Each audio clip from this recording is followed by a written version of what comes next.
Hello viewers, welcome to Deeps Mathematics 23. So இந்த வீடியோவில் 6ஆம் வகுப்பு பழைய சமச்சீர் தமிழ் புக்கில் இருக்கக்கூடிய கடைசி இயல் 9வது இயல் தான் நம்ம படிக்க போகிறோம். ஸோ அந்த வகையில் ஃபர்ஸ்ட் செய்யுள் என்னென்னு பார்த்தீங்கன்னா குற்றால குறவஞ்சி. சரிங்களா?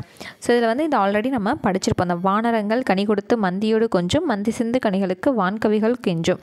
ஸோ இது வந்து யார் வந்து பாடியிருக்காங்க நம்ம படிச்சிருக்கோம். திருக்கூட ராசப்ப கவிராயர் வந்து பாடியிருக்காரு. இது வந்து ஆல்ரெடி 7th புது சமச்சீர் புக்கில் வந்து படிச்சிருக்கோம் இல்லைங்களா? ஸோ அதே தான் இங்கே நமக்கு கொடுத்துருக்காங்க. ஸோ அந்த குற்றாலமலையில் எந்த இறைவன் வந்து இருக்காங்க அப்படின்னா சிவபெருமான் இருக்கார்.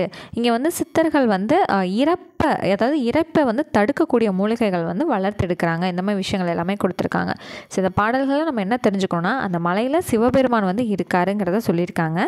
ப்ளஸ் சித்தர்கள் எல்லாமே அங்கே இருக்காங்க. ப்ளஸ் சித்தர்கள் வந்து என்ன மூலிகைகளை வந்து விளைவிக்கிறாங்க அப்படின்னா இறப்பை வந்து தடுக்கக்கூடிய மூலிகைகளை வந்து விளைவித்து எடுக்கிறாங்க அப்படிங்கிற விஷயங்களை சொல்லியிருக்காங்க. அவ்வளோதான். அடுத்தது இந்த நூல் முழுவதுமே வந்து ஒரு குறத்தி வந்து பாடக்கூடியதாக தான் வந்து கொடுத்துருப்பாங்க. ஓகேங்களா? இதுவும் வந்து நம்ம தெரிஞ்சுக்கணும். அடுத்தது சொற்பொருள் வந்து ஜஸ்ட் வந்து ரீட் பண்ணி தெரிஞ்சுக்கோங்க. ஓகேங்களா?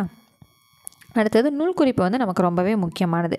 இந்த நூலோட முழு பெயர் வந்து என்னது? திருக்குற்றால குறவஞ்சி. சரிங்களா? சரி, இதோட ஆசிரியர் திருக்கூட ராசப்ப கவிராயர்.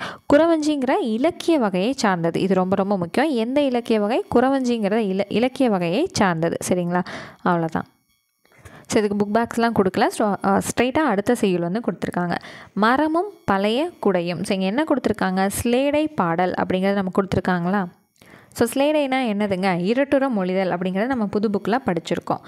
சரி, இப்போது இந்த பாடலோட ஆசிரியர் யாருன்னா அழகிய சொக்கநாத புலவர். சரி, இப்போ அடுத்தது இவரோட ஆசிரியர் குறிப்பு ரொம்ப ரொம்ப முக்கியமான ஒன்று நமக்கு.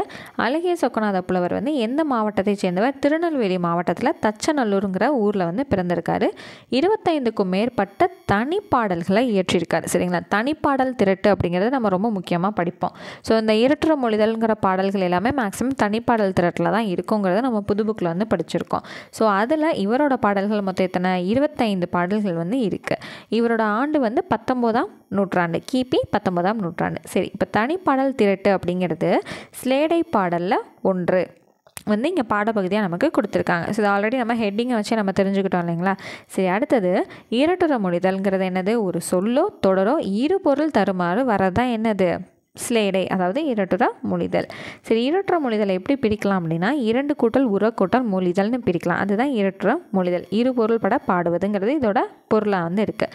சரி, இது வந்து பார்த்திங்களா எத்தனை இடத்துல நம்ம இதை பார்க்குறோம். 6 அப்படிங்கிறதுக்கு ஓடுகின்ற ஆறையும் குறிக்கும், எண்ணையும் குறிக்கும், அது போகிற வழியையும் குறிக்கும். ஸோ இது வந்து எத்தனை தடவை ரிப்பீட் ஆகிட்டே இருக்குது. ஸோ அதே போல் ப்ரீவியஸாக கொஸ்டினில் இது அத்தனை தடவை ரிப்பீட் ஆகக்கூடிய ஒரு விஷயம். சரிங்களா? ஸோ இங்கே முக்கியமாக நம்ம எதை தெரிஞ்சுக்கிட்டோம்? ஆசிரியர் குறிப்பு, நூல் குறிப்பு, அதுக்கப்புறம் ஒரு எக்ஸாம்பிள் இந்த ஆறுங்கிறத பற்றி தெரிஞ்சுக்கிட்டோம்.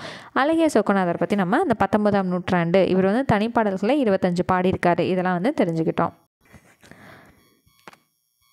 ஸோ அடுத்து வந்து பார்த்திங்கன்னா இந்த உரைநடையை தொடர்ந்து வரக்கூடிய துணைப்பாடமும் வந்து நமக்கு தேவையில்லை. சரிங்களா? உங்களுக்கு ஜஸ்ட் எப்போயாவது வந்து மைண்ட் ஃப்ரீயாக இருக்கணும்னு ஏதாவது கதை படிக்கணும் போல் இருந்துச்சுன்னா அந்த டைமில் இதெல்லாம் வந்து படித்து சும்மா வந்து தெரிஞ்சுக்கோங்க. ஸோ அடுத்தது வந்து பார்த்திங்கன்னா நம்ம ஸ்ட்ரெயிட்டாக இலக்கண பகுதிக்கு வந்து போயிடலாம். ஸோ எண்ணா 2 வகைப்படும், திணைனா எத்தனை வகைப்படும், இந்த மாதிரி விஷயங்கள்லாம் பார்த்தோம் இல்லைங்களா? ஸோ அதே போல் காலம் அப்படிங்கிறது எத்தனை வகைப்படும்ன்ற மாதிரிலாம் இங்கே கொடுத்துருக்காங்க. ஸோ காலம் வந்து 3 வகைப்படும், நமக்கு ஆல்ரெடி தெரியும். இறந்த காலம், நிகழ்காலம், எதிர்காலம். ஸோ இதுக்கான எக்ஸாம்பிள்ஸ் வந்து கொடுத்துருக்காங்க. சும்மா வந்து ரீட் மட்டும் பண்ணி பாருங்கள். ஏன்னா சின்ன பசங்களுக்கு தேவையான அளவு தான் கொடுத்துருக்காங்க. ஸோ இதெல்லாம் ஆல்ரெடி நமக்கு தெரிஞ்ச ஒரு விஷயம் தான். அடுத்தது உண்டு இல்லை அப்படிங்கிறது கொடுத்துருக்காங்க. ஸோ உண்டு இல்லை அப்படிங்கிற விஷயங்கள் வரும்போது அங்கே காலம் வந்து வெளிப்படையாக இருக்காது. அந்த தொடரை வச்சு நம்மளாம் வந்து புரிஞ்சுக்கணுங்கிறதான் சொல்லியிருக்காங்க. ஸோ இப்போ அதுக்கு எக்ஸாம்பிள் வந்து பாருங்களேன். ஃபாத்திமா தேர்வை நன்றாக எழுதவில்லை இல்லைன்னு வந்திருக்கா. ஸோ இந்த தொடரை வச்சு நம்ம என்ன புரிஞ்சுக்கிறோம்? இது இறந்த காலம்ங்கிறத புரிஞ்சுக்கிறோம். அதே போல் அண்ணன் வந்ததும் உனக்கு பரிசு உண்டு. ஸோ இந்த உண்டுன்னு இருக்கா. அப்போ அண்ணன் வந்ததும் அப்படிங்கிறத வச்சு இது எதிர்காலம் அப்படிங்கிறத நம்ம உணர்ந்துக்கிறோம். அவ்வளோதான். அடுத்தது அடிப்படை அப்படிங்கிற ஒரு விஷயம் கொடுத்துருக்காங்க. இந்த அடிப்படை அப்படிங்கிறது எத்தனை உறுப்புகள்னால் மொத்தமாக 3 விஷயம் இருக்கான். என்னென்னா எழுத்து, சொல், சொற்றொடர் அப்படிங்கிற ஒரு 3 விஷயங்கள் இருக்குது. அப்போ அடிப்படைங்கிறதுல எத்தனை வகை இருக்குதுன்னு பார்த்தீங்கன்னா 3 உறுப்புகள் வந்து இருக்குது. எழுத்து, சொல், சொற்றொடர். ஸோ இதுக்கு எக்ஸாம்பிள் கொடுத்துருக்காங்க பாருங்களா. ஆ அப்படிங்கிறது எழுத்து, அன்புங்கிறது சொல், அன்பே தெய்வங்கிறது சொற்றொடர். ஸோ இந்த ஆங்கிறது ஒரு முதன்மை எழுத்தாக வச்சு அடுத்து சொல் வந்திருக்கு, ஒரு சொற்றொடர் வந்திருக்குங்கிறத உணர்த்தியிருக்காங்க. சரி, இப்போ அந்த சொல் அப்படிங்கிறதுக்கு வேறு பெயர்கள் இருக்கான்னு கேட்டிங்கன்னா கண்டிப்பாக இருக்குது. மொழி, பதம், கிளவி, வார்த்தை இது எல்லாமே என்னன்னு சொல்லுவோம், சொல்னு சொல்லுவோம். ஸோ இதுக்கு இன்னொரு பேர் என்ன இருக்குன்னா நெல்லுன்னு இருக்குது. இதை வந்து 8ஆம் வகுப்பு புதிய சமச்சீர் புக்கில் முதல் இயலில் நம்ம படிச்சிருப்போம். இது ஒரு ப்ரீவியஸ் இயர் கொஷினும் கூட, சரிங்களா? ஸோ இந்த புக் இருந்துச்சு, பிரிண்ட் போட்டு வச்சுருக்கீங்கன்னா இதுக்கு பக்கத்தில் என்ன பண்ணணும், நெல் அப்படிங்கிறதும் இதுக்கு பொருந்துங்கிறத நீங்கள் எழுதி வச்சுக்கணும், சரிங்களா? அவ்வளோதாங்க. ஸோ அடுத்து வந்து பார்த்திங்கன்னா இங்கே ஒரு விஷயம் வந்து கொடுத்துருக்காங்க, எல்லா எழுத்துக்களுக்கும் அடிப்படையானது ஒலின்னு சொல்லியிருக்காங்க. ஸோ இதை மட்டும் சும்மா வந்து தெரிஞ்சுக்கலாம், ஓகேங்களா? ஸோ அடுத்து வந்து நமக்கு அவ்வளோதாங்க. ஸோ நெக்ஸ்ட் பேஜ் தான் அடுத்து. ஸோ இங்கே வந்து பார்த்திங்கன்னா சொல் அப்படிங்கிறது என்ன கொடுத்துருக்காங்க, 4 வகைப்படும்னு சொல்லியிருக்காங்க. ஸோ இது வந்து பெயர்ச்சொல், வினைச்சொல், இடைச்சொல், உரிச்சொல். ஸோ சொற்கள்ங்கிறது வந்து இலக்கண அடிப்படையில் நமக்கு 4 வகைப்படும். அதுதான் இந்த இலக்கண அடிப்படையில். இலக்கிய வகையிலேயே வந்து நமக்கு அடிப்படையிலே என்ன பண்ணும், 4 வரும். இந்த திரிசொல், இயற் சொல் அதெல்லாம் படித்தோம் இல்லைங்களா? ஸோ அந்த இது அவ்வளோதான். இங்கே வந்து நம்ம கொடுத்துருக்கிறது இதுதான் கொடுத்துருக்காங்க. அடுத்து சொற்றொடர் அப்படிங்கிறது என்னதுங்க, சொற்கள் எல்லாமே இணைந்து உருவாக்கக்கூடியதான் சொற்றொடர். இது வந்து நமக்கே தெரிஞ்ச விஷயம் தான், பட் இருந்தாலும் இங்கே டைட்டிலாக வந்திருக்கனால நான் ஜஸ்ட் உங்களுக்கு ரீட் பண்ணி காமிச்சேன், ஓகேங்களா? ஸோ அடுத்து வந்து பார்த்திங்கன்னா நமக்கு தேவையானது எல்லாமே மேக்ஸிமம் முடிஞ்சிருச்சு. அடுத்து ஸ்ட்ரெயிட்டாக பேஜ் நம்பர் 65க்கு தான் அடுத்து நம்ம போகணும். ஏன் அப்படின்னு கேட்டிங்கன்னா இடையில இருக்கிறது எல்லாமே சும்மா சின்ன குழந்தைங்களுக்கான செயல்பாடுகள் அந்த மாதிரி தான் இருக்கும், அது நமக்கு தேவையில்லை, ஓகேங்களா? ஸோ அடுத்து ஸ்ட்ரெயிட்டாக அப்படியே 65ஆம் பக்கம் வந்தீங்க அப்படின்னா அங்கே என்னங்க இருக்குதுன்னு கேட்டிங்கன்னா இந்த அகர வரிசைப்படுத்துக இருக்குது இல்லைங்களா?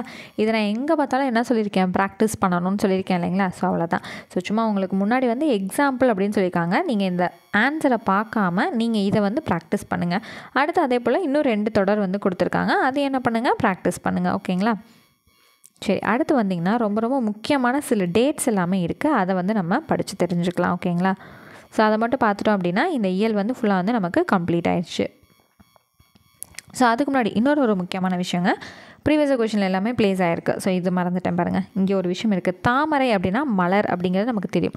இந்த தாமரையை பிரித்தோம் அப்படின்னா தா கூட்டல் மறைன்னு நம்ம பிரிக்க முடியும். ஸோ இதோட பொருள் என்னென்னு பார்த்தீங்கன்னா தாவுகின்ற மான். ஸோ மறை அப்படின்னா மான் அப்படிங்கிறது புது சமச்சீர் புத்தகத்தில் படிச்சிருக்கோம் இல்லைங்களா? அப்போ என்னது, தாவுகின்ற மான். ஸோ இது வந்து நல்லா தெளிவாக படித்து வச்சுக்கணும்.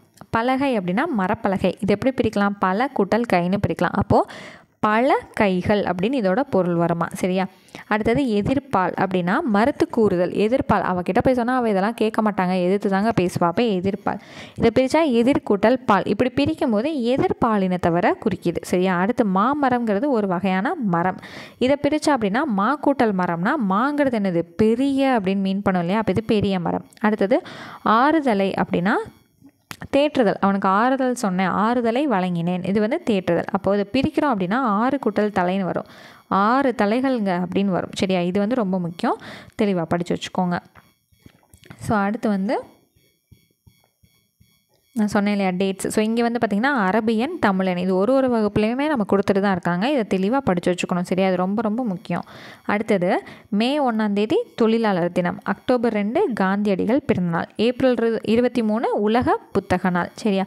அடுத்தது குழந்தைகள் தினம் நவம்பர் 14ன்னு தெரியும். சுற்றுச்சூழல் தினம் ஜூன் 5ங்கிறத நம்ம ஆல்ரெடி புது சமச்சீரில் படிச்சிருக்கோம். ஜனவரி 26 குடியரசு நாள், டிசம்பர் 7ங்கிறது கொடி நாள், மார்ச் 8ங்கிறது மகளிர் தினம், நவம்பர் 19 தேசிய ஒருமைப்பாட்டு தினம், டிசம்பர் 10ங்கிறது மனித உரிமைகள் நாள். ஸோ இந்த டிசம்பர் 10ங்கிறது வந்து நம்ம ஜிஎஸ்ல பாலிட்டியில் படிச்சுட்ருக்கோம் இல்லைங்களா? ஓகே, அவ்வளோதாங்க. ஸோ முடிஞ்சிருச்சு, அவ்வளோதான். லெசனே வந்து நமக்கு கம்ப்ளீட் ஆயிடுச்சு. ஸோ இந்த வீடியோவோட 6th ஸ்டாண்டர்டில் இருக்கக்கூடிய பழைய சமச்சீருக்கான 1லேருந்து 9 வரைக்கும் மொத்தம் 9 இயலுமே நம்ம கிளாஸ் வந்து பார்த்து முடிச்சிட்டோம். ஸோ அடுத்த வீடியோவில் 7ஆம் வகுப்பு முதல் பருவத்தில் இருக்கக்கூடிய முதல் இயல்லேருந்து நம்ம ஸ்டார்ட் பண்ணுவோம். ஸோ உங்களுக்கும் நம்மளோட பேட்ச்லலாம் ஜாயின் பண்ணணுங்கிற இன்ட்ரெஸ்ட் இருந்துச்சு அப்படின்னா டிஸ்கிரிப்ஷனில் இருக்கக்கூடிய வாட்ஸ்அப் நம்பர் எடுத்து டெக்ஸ்ட் பண்ணி டீட்டெயில்ஸ் கேட்டு நீங்களும் ஜாயின் பண்ணிக்கலாம். தேங்க்யூ.